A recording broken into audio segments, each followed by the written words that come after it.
naalala ko na naman. Nung nakaraan, yung nakatakbay tayo to. Hindi. Akala Panibago na naman yata yun. Akala peke. Hindi. Tama! Hindi. Panibago na naman yan. Pangatlo na to. Pangatlo na ba yan? Binigay ko doon sa babae na gusto ko. Wow! Tayo si Daddy. May babae! Parang hindi mo ako kilala. Time! Parang hindi niyo ako kilala. Dati ako ganyan. Yung dati, medyo malitid lang dito. Hindi. Mas malaki dito. Ito yung mga. Ano yung pinagkikwentuhan natin dyan? Ay, Chairman. Ganda ka ba, Chairman? Wala, yung naalala mo yung babae na sinabi siya binigyan ko ng Oo. bracelet. Ng ginto. Oh, Umuwi na ng probinsya. ano nangyari? Walang niya ibinenta. Bumili ng kalabaw. Eh, siyempre, Magkano na ibenta? Magkano na ibenta? Okay lang yun.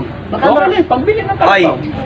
kayong dalawa kayo marami kayo atraso rito sa tindahan ha? Kami? Oo. Ano ang kaso namin, Chairman? Ano atrasan ito mo ito? Ang dahil niyong utang dito. Wala na nga paninda, di ba? Alam nga naman kayo. Ano namin kung ano, kaya na bayaran Hindi yan. naman. Ang ganda-ganda ng usapan namin ni Daddy. Bigla may papasok lang utang naman. Hindi, pinapaalala lang. Pinapaalala ko lang. Total, ginaganyan mo ako. Malinaw, pinapaalala Total, ko lang. ginaganyan mo ako. Oh. O, anong taon ngayon? 2025. O, 2028 ba yan? Nagkantay pa ako ng 3 years sa'yo. Akin. Ha? 2029. O, yun.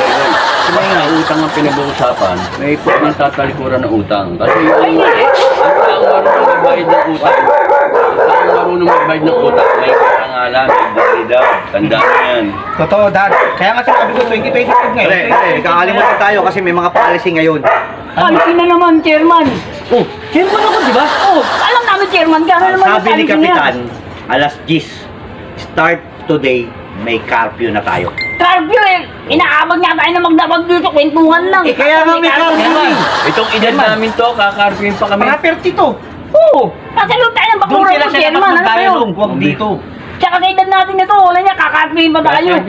Ang curfew, walang pinipiling edad. Grabe naman Basta yun. pag alas Stop na yan. 10, kailangan wala na sa lansangan. Ganon. Ang bira naman to. Kasi dyan nabubuo Dad, yung... papayag dyan- ka, Dad? Oh, makinig. Dyan nabubuo kasi yung At saka- tambay. Magninigarilyo, nag-aalak na, magbibisyo na. Oh. Ito si Daddy. Pati ba ako kakarpin? Tingnan natin. Dati akong kagawad, ha? Dati Dati kagawad akong si Daddy. hepe Ano? ng barangay. Dati Ano? akong speaker ng mga mabibigat Ano? na politiko sa amin. Alam mo, tapos kakarpin niyo ako. Oh, sa'yo, Wala kayong utang sa'yo rin dito. ang galing, di ba? Oh. Oh. Dati. Na kay Daddy ang dialogue. Dating kagawad. Dati yun. Oh, Daddy. Hindi ka nakagawad Ito ganyan. muna. Oo. Wala na akong power. Wala ka ng power. Daddy, Dati nga eh. Yan ang masama Kailangan sa ko ni Chairman. yan ang masama sa politika. Pag wala ka ng power, Wala ka na. wala ka na. Pero Daddy, decision mo yan. Anong decision natin? Bakit? Anong oras na ba? Anong oras ba yung curfew? Alas 10. Hindi ba kaya si Daddy niyan? Anong oras na ba? Anong Yes, oras sir, na? no. Eh, tiyo, na. Alas 7 pa lang eh. Kung alas 7. Oh. Oh, ayan, titignan mo. Raulo. 9:55 na. Oh. 9:55 wala niya. Alas 7 pa lang. Uy, Pagkakatingin mo. Oh, hindi. Sige na, bachi na. Baka makakarapin pa kayo. Sumunod tayo. Sumunod kayo sa batas. Wala ko magkakaroon ito. Magkakaroon Hindi, natin. ano lang kay... Sumunod kayo sa batas. Alam mo, kampi sa atin si Daddy. Huwag Joke kang lang matigas yun. ang ulo. Joke lang yun, pero dapat maging masun... Chairman, yung utang, ha? Huwag ka naman Umilit matiran. ka. Uwi. Irit kape. Bye-bye.